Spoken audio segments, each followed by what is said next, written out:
Hello there, welcome to the PlugBox Podcast, where we discuss all things EV and renewables and generally have a damn good chinwag. Anyway, on with the show. Good evening. Hey. How are you? Oh, living the dream as always. Fabulous. Another week, another episode of the PlugBox Podcast. Yep, made it to, what's this? This is now week number 4, I think, right? Number 4. We keep going. Thank you, everybody who's liked, subscribed, listened so far. That's much appreciated. So, you want to know what we're going to talk about this week? Many things to talk about this week. Do you know, every week that goes by, I think to myself, right, what's going to be interesting to talk about? And the news moves so fast, there's always something we can cover. And so I think we have a few new vehicles we can talk about, EVs in particular. And first of all, though, I'd like to start with something about Apple. Okay. And they are going to be using a Tesla Megapack battery at its California solar farm. So there has been some discussion in the past, I think, about Tesla becoming affiliated, or even Elon Musk offering the company to Apple as a purchase. But nothing ever came of that. And since then, obviously, the Model 3 has taken off and the company has gone from strength to strength. Share prices skyrocketed. That's unlikely to happen. But this is the first time that we've heard of an affiliation, although it wasn't publicized by Apple, I hasten to add. So the news story has leaked. So what we're talking about here is a 60 megawatt battery that Apple are purchasing to go on their solar farm in, I think it's Northern California somewhere. I don't know exactly where. It's been approved. It's not as big as the batteries that have been adopted in the likes of Australia and I think in Texas, south of Houston, which have used a 100 megawatt battery, but it's still certainly sizable, and I have no doubt it will be a princely sum. But it's good news, I think. Yeah, it's really interesting, as you say, because you know we've heard, I think, repeatedly now from Mr. Musk about how in the depths of the despair of the Model 3 program that he reached out to Tim Cook about either getting some support from Apple or Apple buying out Tesla. And so the story goes, Tim Cook didn't even take the meeting, and actually I think in the last week or so, I think Tim Cook in an interview with a publication that I forget, but he was asked directly about said scenario, and not too dissimilar to the Bill Gates short scenario. He ducked and just said, yeah, Elon and Tesla and SpaceX are doing a great job. So I think that says everything you need to know about how true or not that is. But yeah, you can imagine the boardroom discussion, right, where they want some static battery storage. And of course, Tesla at this point are a competitor. We know Apple are doing their own things in terms of mobility and driver assistance systems. And it just shows how head and shoulders above the rest of the competition Tesla must be. If Apple, as pretty much a direct competitor at this point, are willing to hand over cash to Tesla for a static battery storage project. So I think that's really, really telling. It's interesting that you mention about the mobility aspect of things. Of course, Tesla are better known, I think, for their electric vehicles principally rather than their energy storage, although they are well known for their Powerwall and their Megapacks. But I think the history between Apple and Tesla, other than the offer or the infamous meeting that never happens between Elon and Tim Cook,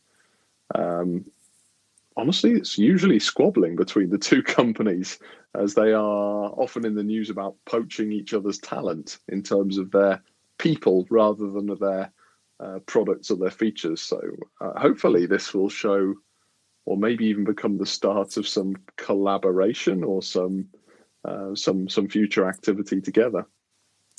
I think ultimately cash is king, and as you say, maybe there's been some squabbling. Elon said that Apple, or said kindly that Apple is Tesla's graveyard, but it's not too dissimilar to a lot of things kind of in the valley, right? As people move around from one company to another, it's almost expected. But as you say, right, cash is king. Clearly, when they've looked at the product spec against what they need for the static storage, they've gone with Tesla. And if that's fruitful, then why would they not work more closely together on additional projects?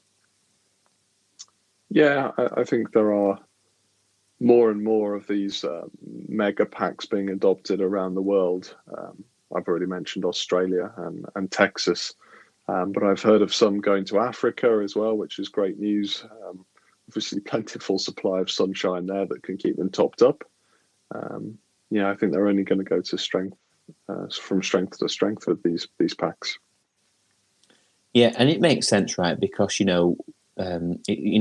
two reasons. So one, obviously, with renewables, they're intermittent. So especially with solar, as you say, you need to even out the peak, right? So during the day, great, you've got all the electricity you need, but actually during the night when the sun's not there, then you need it. And also, renewables by definition are intermittent if that's wind or something else. But it just makes it more usable, and it just makes sense, especially when you've already got an existing large solar array in the case of Apple. It's very interesting, actually. A small segue that I'd like to jump in about there. Something that hit the news this week in the UK. I think there was a record this week in the UK for the amount of renewables being produced here. The country was running, I think, up to 50% off solar and wind. So we had some rather strange combinations of weather here, whereby it was cold, windy, and sunny all at the same time. So it really boosted our solar and wind production here in the UK to a record level, which is great. Yeah, it's really, really good. And as you say, we build the grid for a peak, right? So we're only going to get more and more wind, particularly in this country, more and more solar, especially I think commercial and rooftop solar, which is going to give us a higher and a higher actual peak capacity. And it's just how we can then use storage or use some other systems, whether it's pumped hydro or something like this, to store that energy when we've got a surplus, or indeed put it into people's cars. That'd be even better, right? Yes. Well, complementing that energy generation, which I think is only ever going to increase because renewable energy generation, I think, is only going up. More and more people are adopting solar panels as the cost of that technology goes down. But as I say, complementing that, in March, UK EV sales, I don't know if you saw these numbers, Pete, but battery EV sales totaled in excess of 22,000 vehicles. That's a growth of 88% year on year. Now, we know last year has been a bit strange, but that number is hugely significant. And the total market share of BEVs and PHEVs, which I don't like, I'm not a fan, is now approaching 14%. So again, the uptake of EVs and PHEVs are increasing. So hopefully some of those cars will have been topped up with some of the excess solar and wind energy that was produced over the last week or so. Yeah, and I think it's interesting, right? Because, some naysayers or some people that are still bearish on EVs would say, the market share is still so low. But, on the flip side, yes, it is low, but it's growing at a rapid pace. And I think the manufacturers are sitting up and noticing that even in the dreadful COVID 12 months, or in excess of 12 months now, the area of the market that's still growing rapidly and not shrinking is EVs. And I think they're really taking note of that, that actually, you can say one thing and another about incentives, but still, even in the torrid year we have, people and fleets are still going out there and they're still purchasing electric vehicles. Yeah, it means you don't have to go to your fuel station for a start. You can, if you've got the facility, you can charge at home. You can minimize your contact with people through public chargers. So actually, in terms of supporting human contact or lack of human contact, EVs are better in some ways. Not that I'm against human contact, of course, you understand. Cool. What's next? Well, should we start talking about some cars? Some cars. I'm going to start with something that actually has been in the press for a while now, but it continues to be in the press, and that's what has sparked my interest to talk about it here today, and that is the Ford Mustang Mach E. Where is it? I've not seen one yet. No, you won't have done, for a very good reason. I'm not sure it's actually available yet, certainly not here in the UK. Scanning down the material I have in front of me, I think it's due to be, well, it went on sale at the end of last calendar year, so the end of 2020, but I don't think deliveries are starting just yet. We've seen a few journalists getting their hands on them, but I don't think real human beings like ourselves have actually been in contact with them. Yeah, so car launches have always been blighted by delays and pushbacks, but I don't think manufacturers are helping themselves out because they're announcing products so early and putting them on pre-order or pre-sale so early. And of course, that comes from Tesla. I think Tesla were the first company, at least in the automotive space, to do reservations and pre-orders. But as you say, we seem to have been talking about the Mach E for ages, but actually, where is it? Pass. That I cannot answer, but certainly in terms of the feedback that we've been seeing from the journalists who have experienced it, the noises they're making are very positive. Just we touched on it in the Edmunds thing last week, right? Where we did. Not only has it got a very good range on paper, which is not too dissimilar to the Model Y, but also it gets really close, if not exceeds that range, at least the EPA test. The WLTP here in Europe and the UK is a little bit easier. So, but nonetheless, we're still expecting, I think, is it around 300 miles, 310? Well, let me give you a rundown. So the starting price in the UK, here in the UK, is set to be around 40,000 of your British pounds. It is available with two battery configurations, a 75 kilowatt hour battery or a 99 kilowatt hour battery. And of course, each of those respective battery models comes with either a two-wheel drive variant or a four-wheel drive variant. And that is good for around, well, I think the upper limit is around 300 miles, which is, as we said in previous episodes, that's more than enough. Yep. More than enough. So those battery numbers, are they gross then, rather than usable? I think so, yeah, looking at those numbers. Yeah. It doesn't state in the material, I hasten to add, but it's a very, very good mileage. As I say, certainly very usable. It's quick too. Talking 0 to 65.5 seconds. Not that that's really important for a car of that size, but it does carry the Mustang badge, so perhaps people are expecting a little bit more performance. Not one Ford badge on this car, not one. Yeah, there's been some purists that are rallying against that, and I can kind of understand.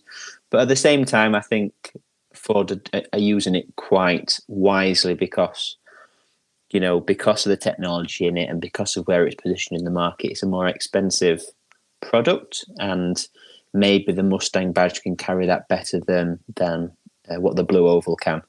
But it's really interesting, and not to fanboy out on Tesla again, but you said there that it's 99 kilowatt hours is the big long range pack, whereas when you contrast that with Model Y, and we don't really know because Tesla don't advertise it anymore, but I think it's the guess right is around 75, 77, but certainly far and away from 99.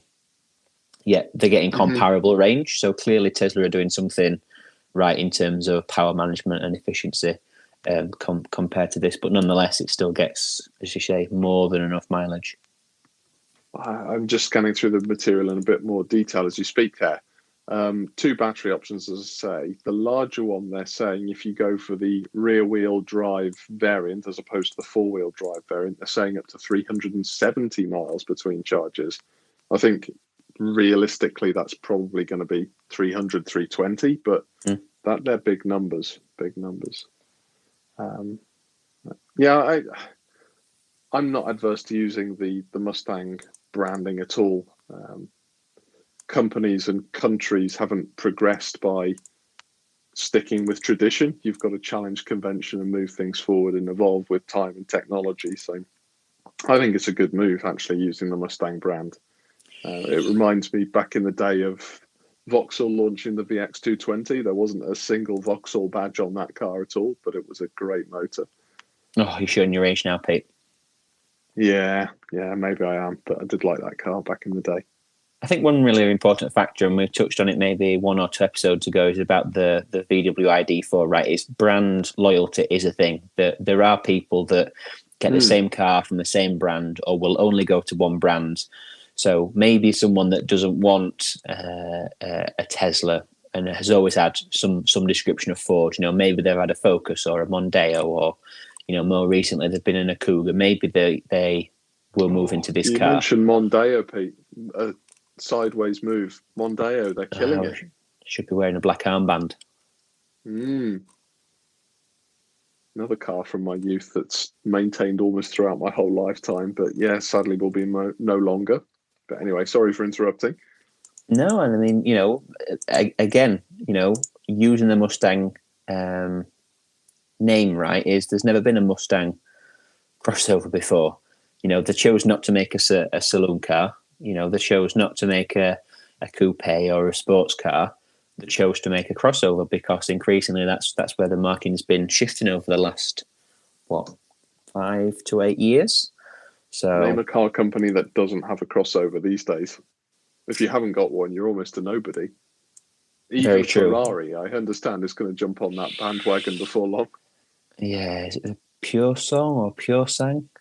But yeah, I think old man Ferrari will be turning his grave the fact that they're going to make some sort of high-sided vehicle, but they've kind of got to, right?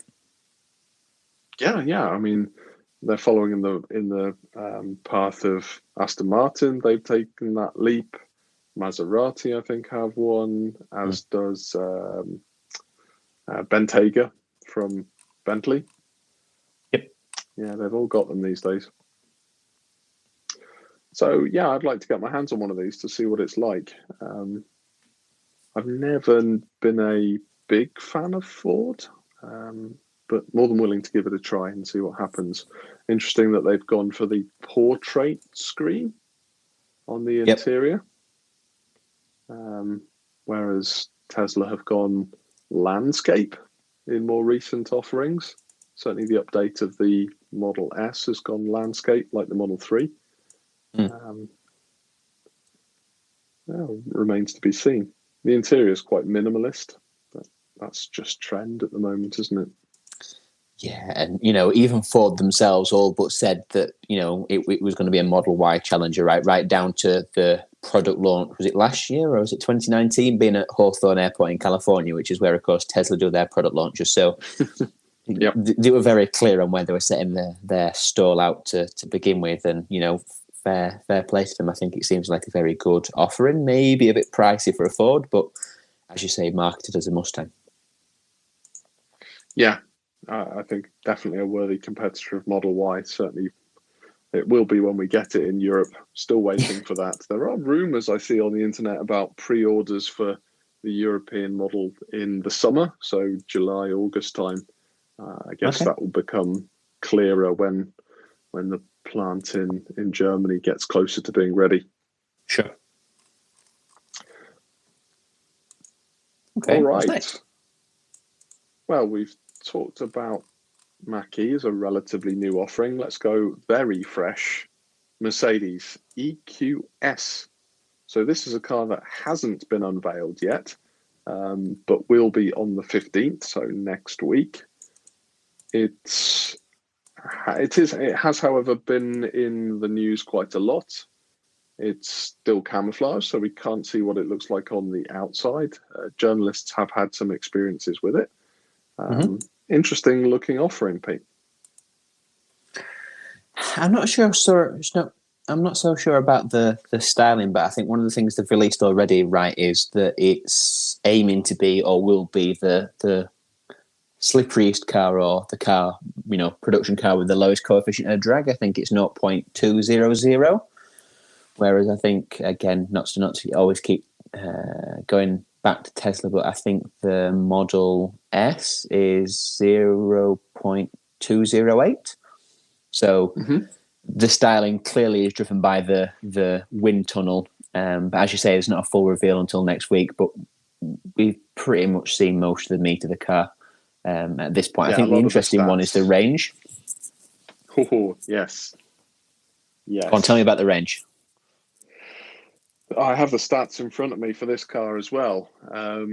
Again, multiple battery options and multiple wheel drive options. So I guess there will be a combination of each, but there is a 90 kilowatt hour battery and a 108 kilowatt battery option. Of course, available in 2 and 4-wheel drive. That's electric motors of 523 horsepower and a range of, this is a quoted range of 478 miles. Miles? For those listening elsewhere in the world, we're talking miles. That's too much. It's too much. Not many people do that many miles in one slog. Was it the first or second episode where we said, obviously, we're quite close to the industry, and we won't talk about the thingy, but no. It's clear that range is going to increase to the point when we get more adoption, and then I think we will see range drop off because you don't need to be humping around 600 or 700 kilos of batteries that you're not using. So that EQS we know will be used by chauffeurs and Uber drivers and executives or management that are commuting from the suburbs into the city. Do you know what I mean? They're going to be doing 40, 50 miles a day, and great, they're going to be doing it in wonderful Mercedes luxury and whisper quiet at that. But it's more of a marketing thing to say, look, we're getting pretty close to 500 miles, whatever that is in kilometers, right? It's getting right up there. But as you say, people are just not going to use it, but it's a nice to have. And again, if it gets people into EVs and then they realise, oh, actually, I don't need a big battery for what I actually use it for, then maybe on the next go round they'll get a smaller battery. Well, just imagine this: if a driver, as you say, does anywhere, let's say up to 200 miles a day on average, you're talking about halving the battery pack. And battery packs are not a cheap commodity. Nope. I'm pretty sure that the driver would be more willing to pay a lesser price and amortize the cost over a much shorter time period than just not using that excessive range. It's just unnecessary. I'm sure there will be a market for a range of that height, but it will be very limited. Yeah, and I think it's a great thing for Daimler and Mercedes as well, because the EQC, for whatever reason, doesn't seem to have done that great. It's a very similar product to the e-tron, and the e-tron's going great guns, whereas the EQC seems to be going from bad to worse. I mean, recently they've just announced that even though for years, pretty much years now, 1 or 2 years, they've been saying it's going to be delivered in the US, they've now said, actually, no, we won't be shipping to it. So, whether that's because they need the volume in Europe for all the emissions targets, or whether they think it's not competitive. So, similar to the is it the iX3? One of the BMW latest offerings is also the same, where they've said it's not going to be sold in the US. So, for competitiveness reasons. So. Yeah, strange times, but it looks like a fantastic product. I would imagine it's going to be quite pricey. Do we know how much it's going to cost yet?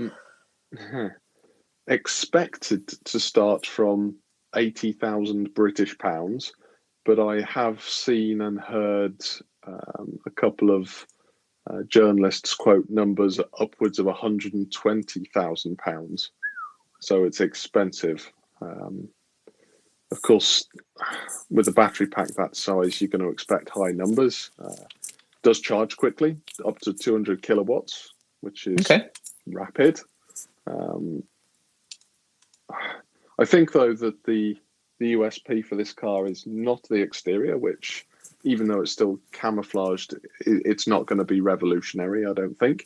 It's the interior, and we haven't touched upon it yet, but that hyper screen, as they're branding it, what do you make of that?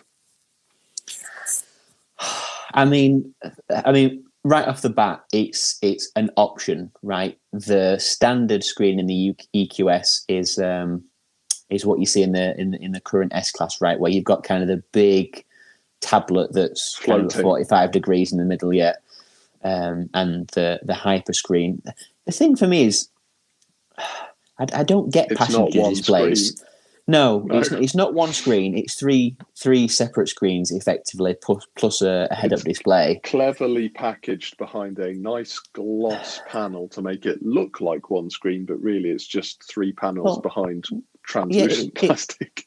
It looked like one screen when the screens are off, but you've got this kind of wiggly worm shape screen that goes from one door to another and kind of dips down in the middle of the car. But when you switch the screens on, you've just got three rectangular screens. And I've never really got passenger displays. Ferrari have been doing passenger displays for years. Porsche obviously have started doing that now in the Taycan. But this just seems to be taking it to another level. Call me ignorant, but when I'm driving somewhere and I have a passenger in the passenger seat, they'll look at their phone rather than lean forward uncomfortably and awkwardly to push a touch screen that they may or may not be able to reach in front of them. Yeah, and also it's just like, if they want to change the radio or they want to look at telemetry or a G-force meter, like, why can't they just do that in the central stack? Why do they need one that's, 6 inches to the right that's in front of the face? So it seems very odd, but if it's an option and Mercedes can flog it to customers that are willing to part with, I'm sure, many pounds, then whatever, fair play to them. Well, it's got them a lot of press coverage. I'm sure it will get people into the showrooms as well. It's an interesting step forward in the industry, but I think practically, I'm not sure it's really necessary. I think the dashboard actually in the S class is much cleaner with the floating portrait display. Yep. Yeah. But as I say, the rest of the interior is quite nice. A lot of illumination again. Light interior seems to be the trend at the moment. The ID3, I think, has the light coloured steering wheel and the light door trims and seat fabrics. So that's definitely a trend, I think, with the EVs. I think it looks great in the press, great in the brochure, great on the website. I wouldn't want to live with a white interior, though. You're going to be cleaning it a lot, particularly that steering wheel. That's a high contact point. And from my experience, again, we won't talk about the thingy too much, but seats, when you wear your Levi 501s, are going to go blue. Yes, baby wipes are good for removing that. Yeah, but how often do you want to use a baby wipe on a car seat? Well, very true, but top consumer tip anyway. Don't get all this expensive car cleaning stuff. Baby wipes, that'll clean your leather seats. Or if you've got vegan leather, which of course isn't leather at all. Let's not go there. That's a whole different can of worms that we'll go into another day, Pete. Yes. Vegan interior or vegan leather that's made from Dead Sea creatures and oil. But yes, as you say, another episode. But and then glued together with some other animal product. Allegedly. Yes. But it's very similar to the conversation we had around the Taycan, right? It can only be good if we get people with buckets full of cash that buy nice expensive cars to get in a luxury EV rather than a luxury fossil. And it's good to have a halo product. It's good to have a car at the top of the market, and then I'm sure that technology will cascade down into, E-class products, C-class products, etc. And that can only be good for the market at large. Yes, yeah. I have no doubt, actually, that as a passenger experience, it will be super quiet, super smooth. It will be possibly class leading in that sense. I think maybe we've even touched upon it before in the podcast, so do check back if you get the time.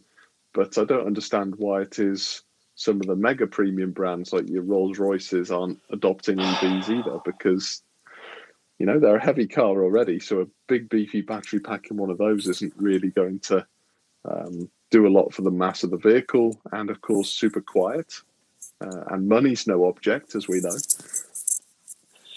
Yeah, we said this about the Rolls-Royce Phantom, right? As you say, once it's spec'd with your monogram seat headrests and the display in the dashboard where you can put something in what's termed as the gallery, you're talking about a £500,000 or $500,000 car easily.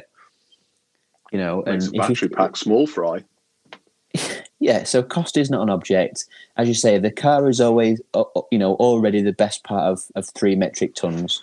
So if you swap out that big old, BMW V12 and all the powertrain garbage that goes along with it, mass is not a problem either. So why, either Mercedes Maybach or Bentley or indeed Rolls-Royce aren't really exploring versions of their cars where, as you say, we just put a massive battery pack in, because mass is not an object, cost is not an object, and I'm sure there's plenty of customers out there that will add an electric, wafting machine to their burgeoning fleets. It's only a matter of time, Pete. True, we can but wait. There's no segue there to help me to the next car. Sorry, I'll have to improve. Let's move from one end of the spectrum to the other. Let's talk Hummer. Well, it's still expensive. Yes, it's still expensive. So for those of you that don't know, Hummer this week has announced and I'm quoting now, a maximum off-road ability EV. So a 4x4 of up to 819 brake horsepower. It's quite a beast, I think it's safe to say. Do I like it? I don't think I'd part with my cash for one. And to be honest, I'd have to wait quite a long time. It's a little way off yet. When's it going to be released? 2023. Oh. So actually, in the real world, in customers' hands, it'll be 2024. Yeah, they haven't said whether it's calendar year 23 or financial year either, so it could be even later. And it follows in the footsteps of something they revealed, I'm not sure exactly when, but before that, called their all-electric Supertruck, which comes with 3 electric motors of up to 1,000 horsepower and a range of 350 miles. They're talking about 0 to 60 in 3 seconds for a car that size is just ridiculous, to be honest.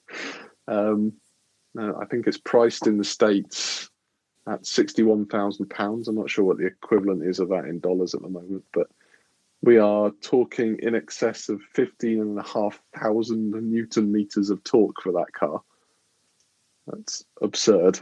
The numbers are crazy, as indeed are the features on the car. So I strongly encourage people to take a look at some of the videos that are being shown, because it's just ridiculous, this car, in the best possible way in my eyes. Is this the one where they said it's going to be, is it going to have like a crab mode, right, where you can run the motors in opposite directions? Yeah. And not only that, you can take the roof off as well and make it convertible. Oh, wow. So we've got a Jeep you can take the doors off and a Hummer you can take the roof off. Yes. So you can take out roof panels, which essentially makes it a T-top. So again, very 80s.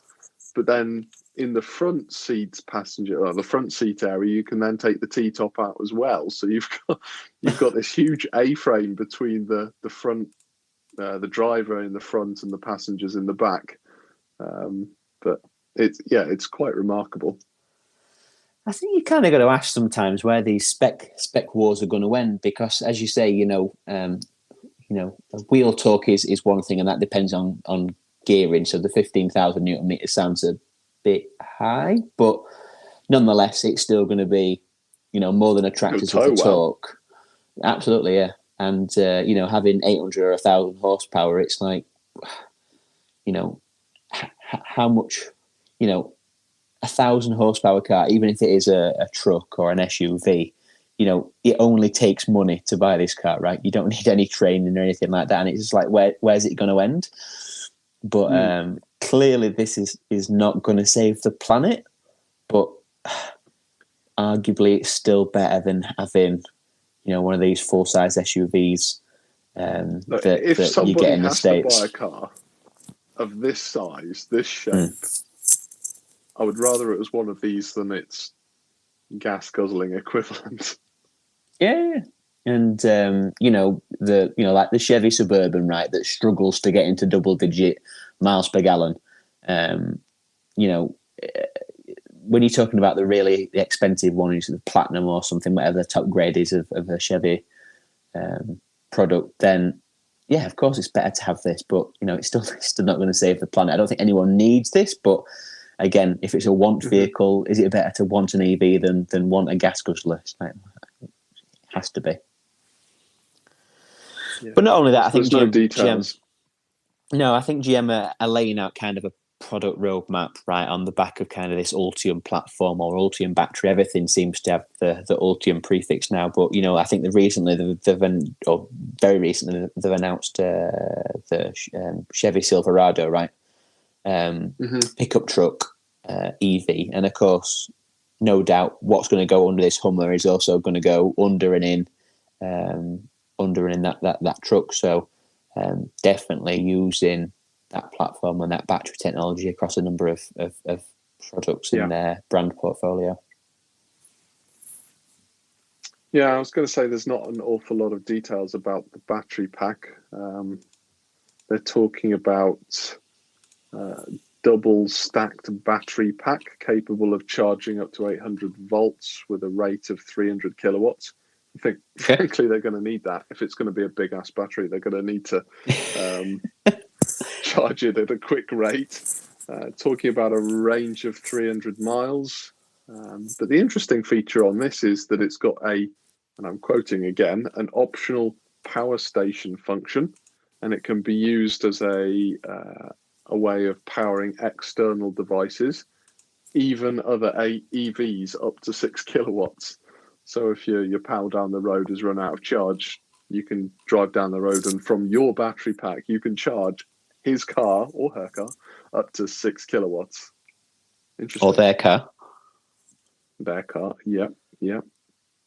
And not only that, you can imagine, we've been talking about platforms that if it has the ability to charge, when we say V2X, just some appliance, some car or power tool, then that technology, as we say, is going to go into the Suburban or the pickup, and you're going to be able to use, power tools that are going to be able to use like mobile stoves or generators, etc. So, it's really good, and I think we first kind of saw that been used in the F-150, the Texas Power Storms, and they were running trucks which were in the garage, right, with the fossil fuels burning to use the car or to use the truck to get an output. And of course, again, surely it's just better to use a big battery that's under the car or under the truck that you've got to power appliances, or as you say, charge up another vehicle without gassing yourself.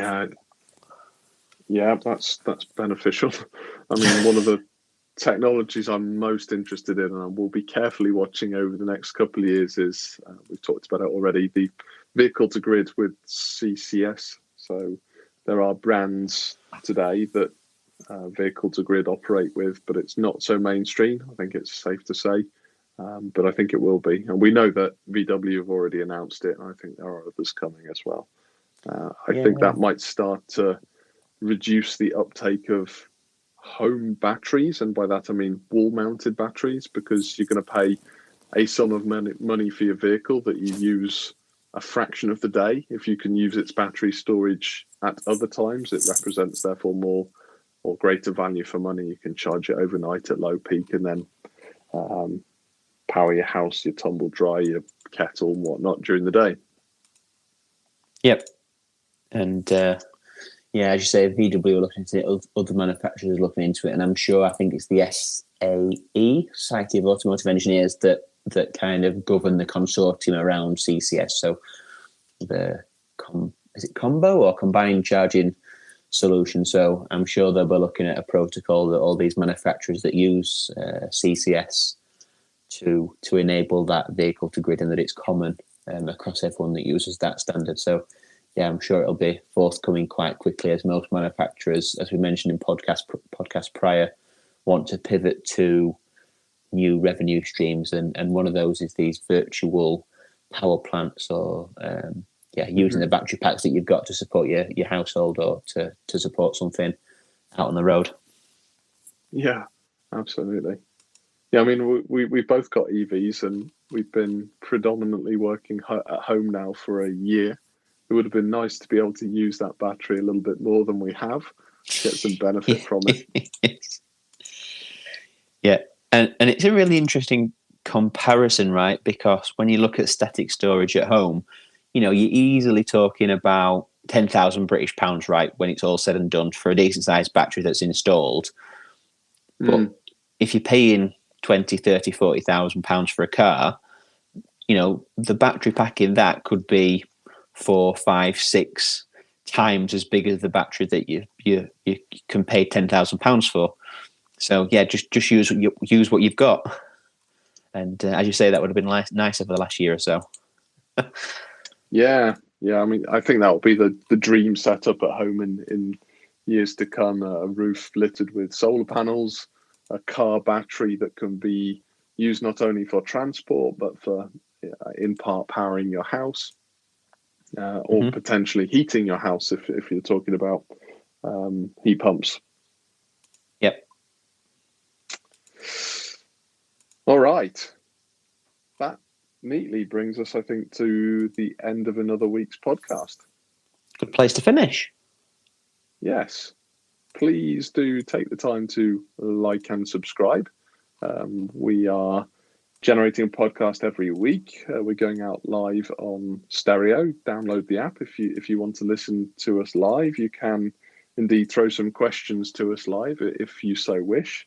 Or if not, if the time is not so great for you, you can listen again to all of our podcasts that are nicely stored up on YouTube. Couldn't have put it any better than that, could I really, Pete? No, sounds good. We'll have to capture that and use that every week. Yeah, we can do that. Great. Okay. Speak to you again next week. Hopefully we'll come up with some more subjects to talk about. I'm sure there'll be something. Great. Let's end there. Thanks, Pete. Thank you very much. Cheers.